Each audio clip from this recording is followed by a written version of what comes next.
Welcome to the Deep Dive. We sift through key sources so you can get straight to the core insights.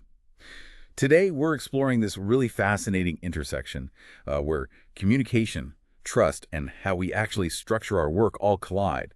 Our mission really is to unpack these sources that show some, frankly, startling hidden costs when things go wrong. But also, and this is the surprising part, some powerful solutions, many costing literally nothing to make our teams, our products, even AI, work better and, be more humane. It really is a paradox, isn't it? We seem to be communicating constantly more emails, more messages, more meetings than ever. But are we actually understanding each other less? That's what we're digging into, and why this gap matters so much for innovation, for success, especially in, well, modern product and service management. It's proving incredibly expensive. Absolutely. And the sources we've got today are really diverse. We're looking at AI, communication frameworks, some deep workplace psychology, and even challenging some ideas about, best practices that maybe aren't so best after all. So let's dive right in. Let's talk about the real costs, the often invisible ones, of miscommunication. Some sources are calling miscommunication like a silent killer. The killer of progress, creativity, innovation, especially, it seems, in places trying to be agile, where you need that speed, that iteration, that tight collaboration. Yeah, and what's really striking is how AI fits into this, or rather, how it doesn't magically fix it. AI systems seem to just amplify whatever patterns we already have, good or bad, put clear, thoughtful stuff in, you get helpful results. But if the input is vague or frustrated or just poorly considered, well, the output mirrors that. It's often useless. So AI basically holds up a mirror to our own communication habits, makes the stakes even higher for getting it right. It's not just about the AI then, it's about us. Exactly. It's a reminder that, the tool is only as good as the intention behind it. Vague inputs train the AI to be less helpful. That's a pattern we really can't afford. And the financial hit from all this, the disengagement, the toxicity, it's not small change. Sources estimate that just disengaged employees cost U.S. companies something like, what, $450 to $550 billion a year Yeah. in lost productivity A alone. billion with a B every single year. It's staggering. And there's actual neuroscience behind why this happens. When people feel fear or chronic stress at work, their cognitive function, their ability to think clearly, solve problems, be creative, it drops significantly, like by around 37%. 37%, wow. Yeah. Think of a prefrontal cortex. That's your brain's CEO, right? Handles planning, innovation, complex thought. But under stress, the brain diverts energy away from there, straight to the amygdala. That's the alarm system, fight or flight. So you're basically stuck in survival mode, not smart thinking mode. That's a powerful image. Survival mode versus smart mode. And it connects directly to Google's Project Aristotle findings, doesn't it? Which our sources also highlight. Psychological safety, that feeling you can speak up, take risks, even fail without being punished. It's the #1 predictor of high-performing teams. The number one. And when it's missing, teams generate 50% fewer new ideas. Half the innovation potential just gone because people are afraid. It's all connected, isn't it? The fear, the reduced brain function, the lack of safety, the stifled ideas, and the costs keep piling up. Employee turnover in these toxic places, it can cost up to 150% of that person's annual salary just to replace them. 150%. Plus the health costs. People in toxic environments have about 50% more healthcare issues, 26% higher absenteeism. It takes a real physical toll. So what about accountability?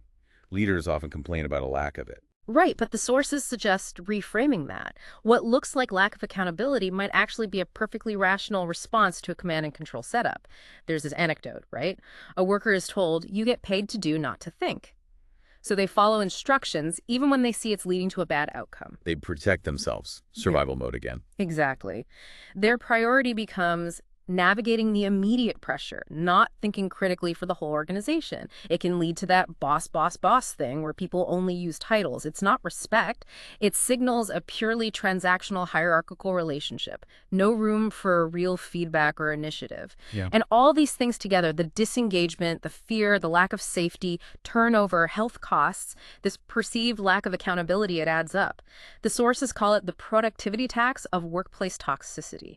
A huge hidden cost, not on any balance sheet. Okay, so toxicity is this massive hidden drain. What's the antidote? What's the key to better communication, better design? The sources point towards something called the THINK framework. Seems pretty powerful, potentially simple. Yeah, think. It stands for true, helpful, inspiring, necessary, and kind. It acts like a filter, really, for communication, even for product design choices. Let's break that down. What does true really mean here? It's more than just, not lying. It's about actively flagging uncertainty, admitting when you don't know something, especially with AI avoiding that plausible-sounding fiction it can sometimes generate, being honest about limitations. So transparency. Exactly. In teams, it means grounding discussions in shared facts, being clear about assumptions versus knowns. In products, especially AI products, it means being upfront about potential errors or hallucinations. That builds trust way faster than adding another feature. Okay, so true is about honesty and acknowledging uncertainty. What about helpful? Helpful means asking, does this actually help someone achieve their goal? Whether it's an AI response, a product feature, or even just a comment in a meeting. Is it aligned with what the user or the team actually needs? Or is it just, I don't know, showing off technical capability or filling silence? It cuts down the noise. Cuts down the noise. I like that. Then inspiring. That sounds a bit fluffy. Not necessarily. It's not about fake positivity. It's about making users of AI, of products, feel more capable, more confident, empowered, really. And in teams, it's about bringing an energy that genuinely motivates people, that helps move things forward. Not just a sugar rush, but sustainable energy. Got it. Okay. Necessary. This one seems important for preventing feature bloat.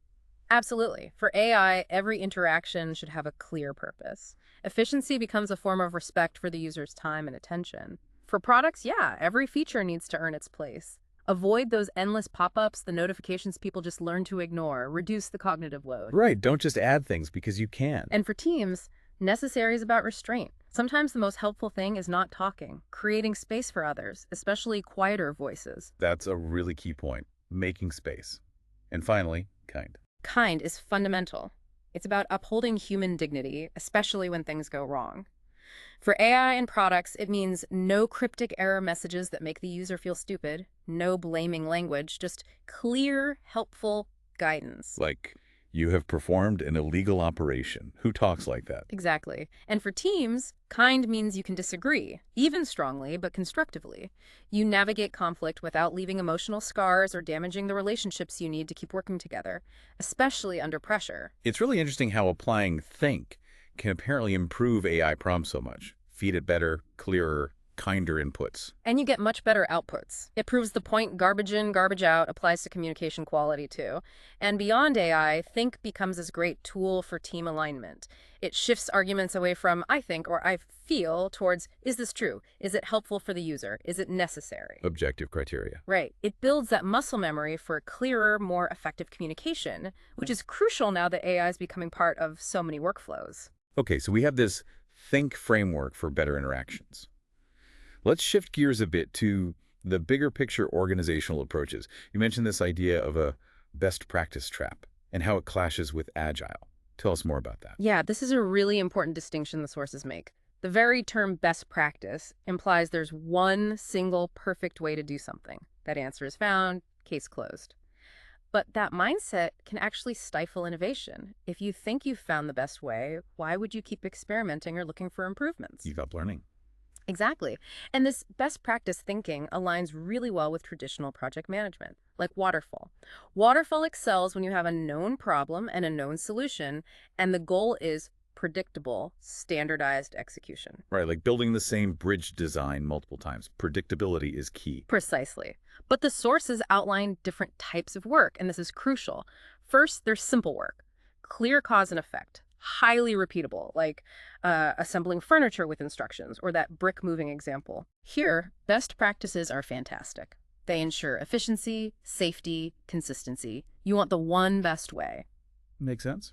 Then you have complicated work. There might be multiple good ways to do something, requiring expertise to choose the right one, like diagnosing a tricky engine problem or baking that complex cake.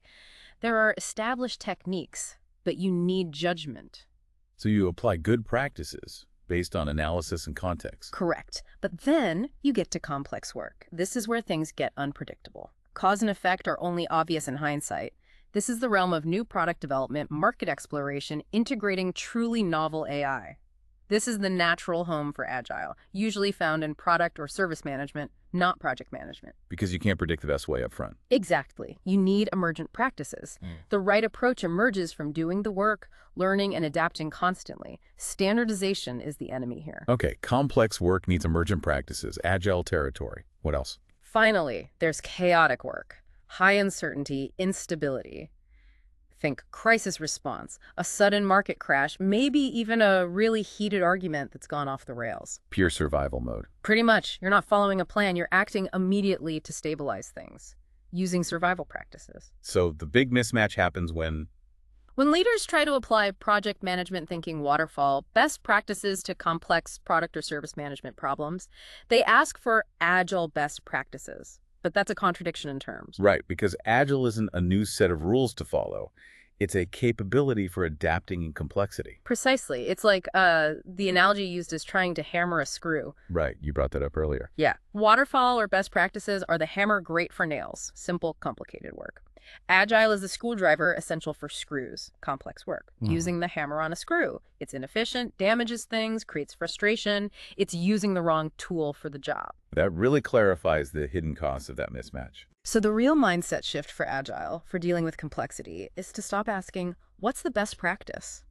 And start asking, okay, what did we just learn? How do we need to adapt based on this? What small experiment can we run next to learn more? It's about embracing uncertainty as the place where discovery happens. Embracing uncertainty. That feels like a perfect bridge back to the human element. Yeah. Let's circle back to that no-cost solution. Psychological safety, trust, empathy. This isn't just feel-good stuff, is it? Absolutely not. It's a hard-nosed performance driver. The data is really compelling. Paul Zach's research, the stuff in HBR, found high-trust companies have 76% higher employee engagement. 76%. Yeah, and 50% lower turnover, and maybe most incredibly, 2.5 times higher productivity than low-trust companies. 2.5 times the productivity. Just from trust. It's huge. And again, the brain science explains why. In safe environments, brain activity shifts to the prefrontal cortex, away from the fear center. This boosts pattern recognition, speeds up learning, makes decision-making more accurate by over 30%. You literally make people smarter at their jobs by making them feel safe. It unlocks potential that's otherwise suppressed by fear. Exactly. It unleashes intrinsic motivation. People want to do good work. There are stories like a CEO whose team willingly put in extra hours during a crunch time, not because they were told to, but out of pride and ownership. They cared. Empathy-first management styles have been linked to 40% higher productivity. Simon Sinek's Noah the Barista story illustrates it perfectly. Feeling seen and valued as a human makes you want to contribute your best. And how does this connect to technology adoption, like AI? Oh, this is fascinating. AI adoption rates actually triple in high psychological safety environments. Triple. Why? Because people approach the new tools with curiosity, thinking, how can this help me? Rather than fear, thinking, is this going to replace me? So they engage with it, experiment, figure out how to use it effectively. Precisely. Companies with high safety see AI adoption happen about 40% faster with fewer implementation failures. People are willing to learn, to give feedback, to make it work, instead of resisting it consciously or subconsciously. It really is a no-cost solution with these incredible compounding returns. Okay, so the case is clear. Toxicity costs a fortune. Trust pays massive dividends. But how do leaders and teams actually do this? What are the practical steps, especially if they cost nothing? Great question. It comes down to consistent, small actions. The sources highlight a few really effective ones. First, active listening. We mentioned it before, but it's worth stressing. Truly listening, not just waiting to talk. Asking clarifying questions, maybe even paraphrasing back. So what I hear you saying is... To ensure understanding. Exactly. That alone can apparently prevent up to 60% of misunderstandings. Think of the time and frustration saved. 60% is huge. What else? Second, high-trust check-ins. These aren't status meetings. They're short, maybe 5-10 minutes. Casual chats. How are you doing? Anything interesting happen over the weekend? Just connecting as people. Sounds simple, but it builds rapport and boosts participation, engagement by maybe 20-30%. It reinforces that human connection. Little moments of connection make a difference. Okay, third. Third, open decision-making transparency. When leaders make a decision, explain the why behind it, not just the what. When people understand the reasoning, even if they don't fully agree, it increases engagement, builds trust, and really cuts down on the rumor mill and wasted energy guessing. So listening, checking in as humans, explaining the why. These seem doable.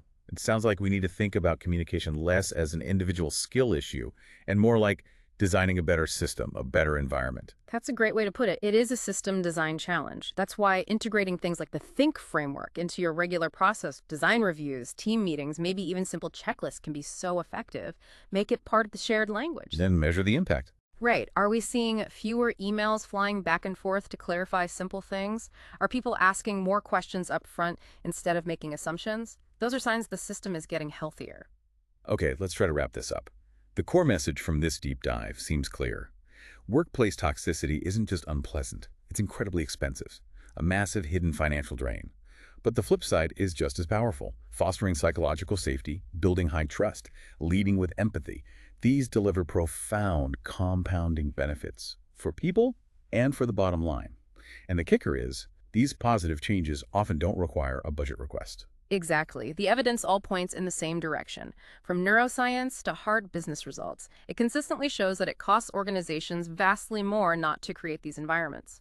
The ROI is effectively infinite because the primary investment is behavioral, not financial. Which leaves us, and you listening, with a really provocative final thought to chew on. If creating a psychologically safe, trusting, empathic environment costs essentially nothing financially, yet delivers such huge compounding benefits for people, for innovation, for productivity, for the business itself, why isn't this the absolute, non-negotiable default for how every leader operates, everywhere? That really is the question, isn't it? Something to seriously consider. For everyone listening, if you want to explore the original sources that sparked this discussion, the links to the videos and articles are right there in the description. We really encourage you to check them out, reflect on these ideas, and maybe, just maybe, identify one small, no-cost practice you could try implementing, or encourage others to try starting tomorrow.